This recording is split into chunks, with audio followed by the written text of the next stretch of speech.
Kalau dalam filsafat Islam, ini kemarin di sesi-sesi awal ngaji filsafat tahun-tahun 2003 itu kan banyak tokoh-tokoh filsafat Islam kita angkat.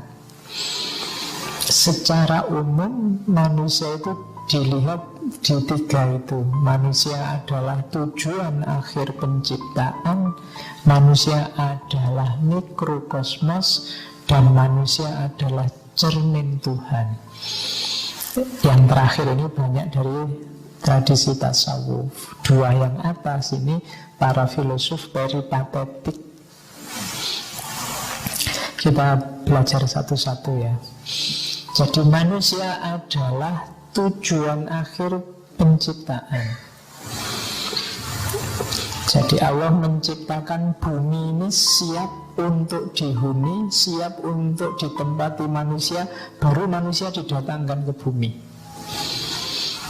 Berarti apa? Manusia itu target akhirnya. Jadi Allah menciptakan bumi dengan segala isinya, alam semesta segala isinya ini yang layak, yang pas untuk hidupnya manusia.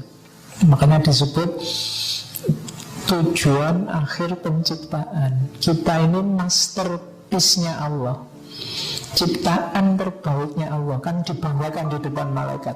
Allah menciptakan segalanya, tapi yang dipamerkan di depan malaikat kan manusia. Pamernya juga luar biasa. Ini ja'ilun fil ardi khalifah. Berarti artnya sudah ada, buminya sudah ada. Sekarang kuciptakan makhluk masterpiece-ku namanya manusia, kujadikan khalifah di muka bumi. Jadi dipamerkan. Meskipun malaikatnya agak pesimis.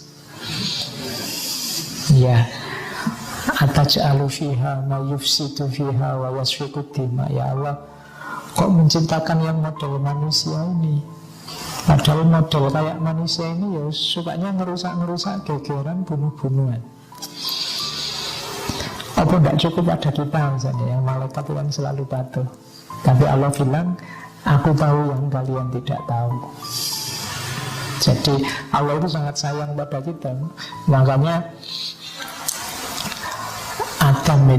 Nabi Adam itu waktu di surga, waktu sebelum diuji kan, diuji jajarin malaikat itu kan. Malaikat ditanya, wah tidak bisa jawab katanya malaikat, ya yang aku tahu hanya yang engkau kasih tahu ya Allah. Tapi sebelum tanya ke Nabi Adam diajari dulu oleh Allah. Wa 'allama Adamal asma'a kullaha. Jadi diuji bareng malaikat, tapi yang malaikatnya nggak dikasih tahu. Yang Nabi Adam yang diajari jawabannya. Wa 'allama Adamal asma'a kullaha. Itu menunjukkan Allah memang sayang sama kita, sudah cinta sama kita sejak awal. Kalian aja yang jual mahal. Ya. Oke, jadi kita adalah masterpiece-nya yang paling disayang. Kita adalah tujuan akhir penciptaan. Dan alam semesta ini, ya kalau bahasanya komputer, itu sangat kompatibel untuk manusia. Kenapa kita diturunkan di bumi kok nggak di Mars? Kenapa bumi ini suhunya? Ya kalau kamu di Mars susah lagi ya.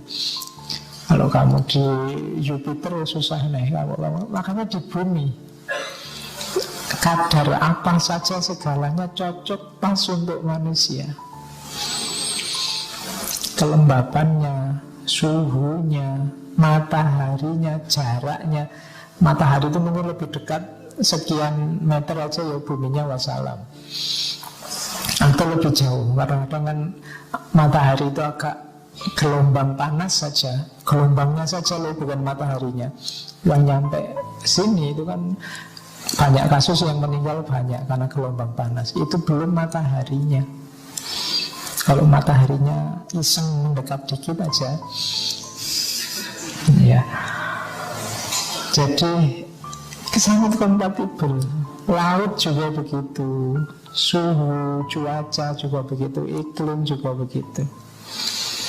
Bahkan konstruksi tubuh kita juga kan sangat pas dengan alam semesta. Kita dikasih hidung di depan, mata di depan. Kalau mata di samping kayak ayam itu mungkin ya susah kamu. Tiap hari lirik-lirikan, mana lihatnya ke samping. Iya. Lo ya kan, bawang. Dulu saya kecil, kalau ustadz saya guyonannya bayangkan hidung kita lubangnya menghadap ke bawah. Alhamdulillah, kalau menghadap ke atas, sumpah kita kalau hujan misalnya. Jadi, segalanya kompatibel. Pas untuk kita. Rancangannya Allah luar biasa. Rambut, mata, telinga, tangan, siku. Siku pas di tengah ini kan, ngukuri ya susah loh, bisa pas tengah-tengah. Agak meleset dikit aja kamu takbir sedekap juga susah. Orang bawang ya. Jadi enggak, manusia itu sangat kompatibel dan pas untuk alam semesta. Dan pasti itu bukan kebetulan. Kalau teorinya Darwin kan itu kan hasil evolusi berpuluh-puluh tahun sehingga terbentuk sesuai karena kebetulan. Tapi kalau sangat banyak, tidak mungkin kebetulan. Kalau 1-2 bisa kebetulan. Jadi manusia sangat cocok, sangat kompatibel. Karena memang tujuannya itu. Dan manusia adalah, kalau bahasa biologi, puncaknya evolusi. Jadi kita ini memang makhluk puncak. Nanti yang disebut mikrokosmos itu kan, kosmos ada dalam diri kita semua. Jadi yang pertama itu, kita adalah finalnya, masterpiece-nya, yang paling dibanggakan oleh Allah. Terus yang kedua, ini di banyak teori para filosof muslim menyebut bahwa manusia itu mikrokosmos. Bahasa Jawanya jagat cilik. Jadi kita ini alam semesta dalam bentuk mini. Unsur-unsur alam ada semua dalam diri kita. Ada api, ada tanah, ada air, ada udara. Semuanya ada dalam diri kita. Itu yang bagian itunya. Unsur tumbuhan juga ada, unsur hewannya juga ada, unsur, bahkan nanti ada unsur malaikatnya segala, ada unsur ilahiyahnya. Tapi dari sisi kosmos kita punya semua. Dalam diri kita ada mineral, ada tumbuhan, ada hewan. Hewannya jelas, tumbuhannya juga jelas. Kita kecil, besar, sampai itu kan unsur tumbuhan. Kita bisa tumbuh. Ada hewan. Kalau hewan itu ada mobilitasnya, agresivitasnya, ambisinya. Itu kan hewani. Nafsu itu kan hewani. Jadi kita lengkap. Makanya kita disebut mikrokosmos. Jagat besar yang namanya makrokosmos itu terkandung dalam diri kita. Apa saja ada. Oke. Para filosof muslim pakai teori misalnya yang mineral, unsur fisik kita ini kan unsur mineral semua. Yang nabati, makan, tumbuh, berkembang biak itu nabati.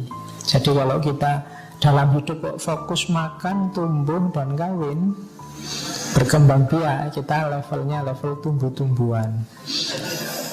Ya. Kalau hewan itu level insting, gerak, ambisi. Kalau kita agresif nyerang orang lain, nah itu levelnya level hewani. Jadi nanti kalau di Imam Ghazali kan malah hewan itu dibagi dua. Ada hewan ternak sama hewan buas. Sabuiyah sama bahimiyah. Bahimiyah yang binatang ternak, sabuiyah yang binatang buas. Ini nafsu hewani. Yang binatang ternak itu fokusnya tadi makan, minum, berkembang biak. Kayak sapi, kambing itu kan itu. Dia tidak punya ambisi, tidak punya cita-cita. Hidupnya pokoknya gitu aja. Manut saja, diseret ke utara, dibawa ke selatan. Nah, itu level bahimia. Nah, kebalikannya yang Sabuiyah ini agresifnya luar biasa, ambisius, nabrak kiri, nabrak kanan, keinginannya harus terpenuhi meskipun dengan jalan keras. Itu Sabuiyah. Dalam diri kita ada itu juga. Nah, makanya kalian tinggal teropong hidupmu. Kira-kira yang gayaku ini gaya apa ya? Gaya tumbuhan, gaya Bahimiyah atau gaya Sabuiyah. Ya gaya tumbuhan itu bendina ya mangan, nonton TV, main HP, terus ternyata tambah tinggi gitu terus. Nah itu berarti level tumbuhan. Oke. Terus, nah kalau yang manusia apa? Manusia cirinya adalah natik sama akil.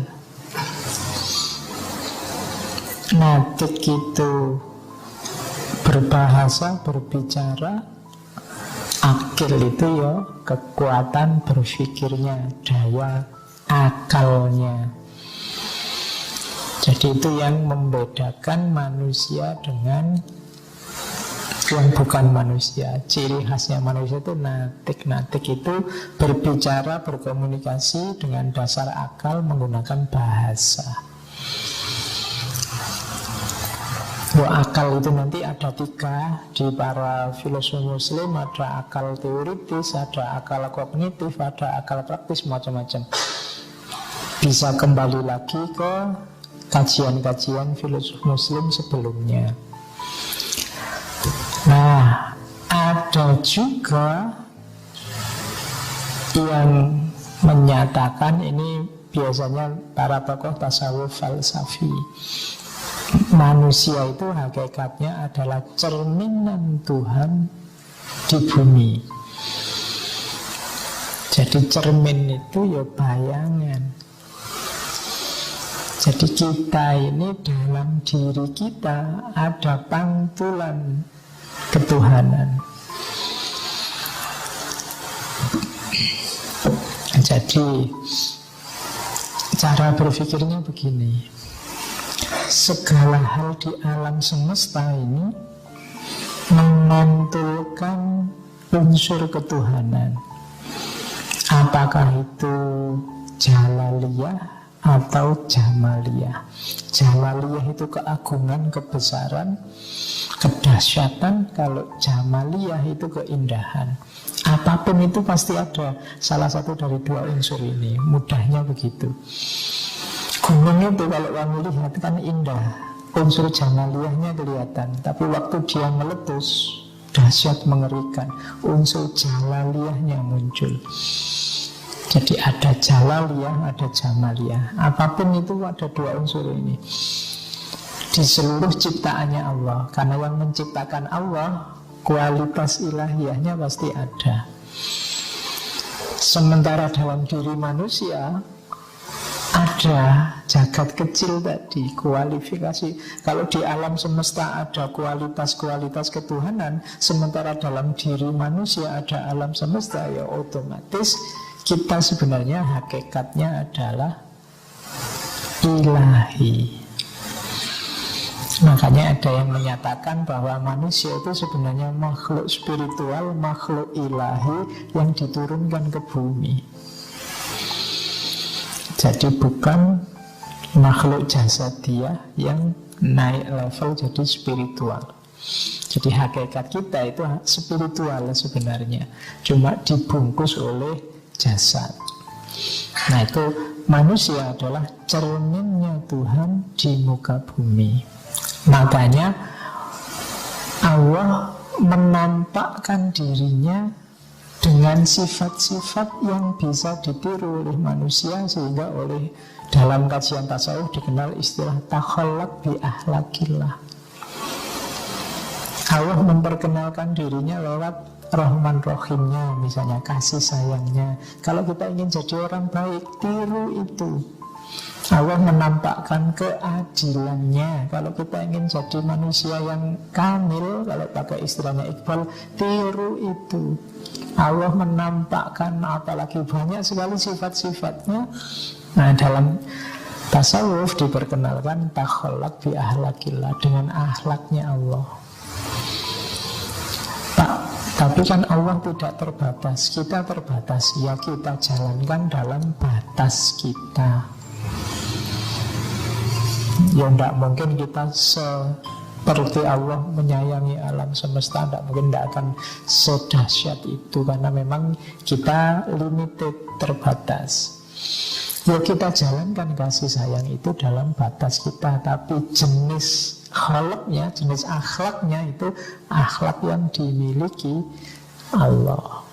Nah itu makanya dalam tasawuf ada istilah takholak bi ahlakillah. Dalam rangka apa? Menampilkan jati diri kita sebagai cerminan Tuhan di bumi. Kita itu kan wakilnya Allah, khalifahnya Allah di muka bumi, khalifatullah fil ard. Berarti apa? Kita memposisikan diri sebagai cerminnya Allah di muka bumi. Kita wakilnya, wakil itu kan menjalankan posisi yang diwakili.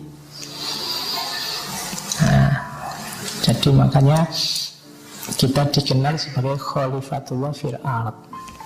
Jangan merasa yang jadi khalifah itu sudah tidak bisa naik level lagi. Kalau naik level lagi jadi Tuhan. Tidak boleh merasa jadi Tuhan. Karena kita levelnya hanya wakilnya. Oke, tidak mungkin kita naik level lebih tinggi. Beda kalau kamu di organisasi, wakil ketua bisa naik jadi ketua. Yang tidak enak wakil rakyat. Karena kalau dia naik jadi rakyat. Oke. Terus jadi manusia itu tujuan penciptaan, mikrokosmos dan cerminan Tuhan di muka bumi. Ini teori-teori yang ada dalam kajian filsafat Islam.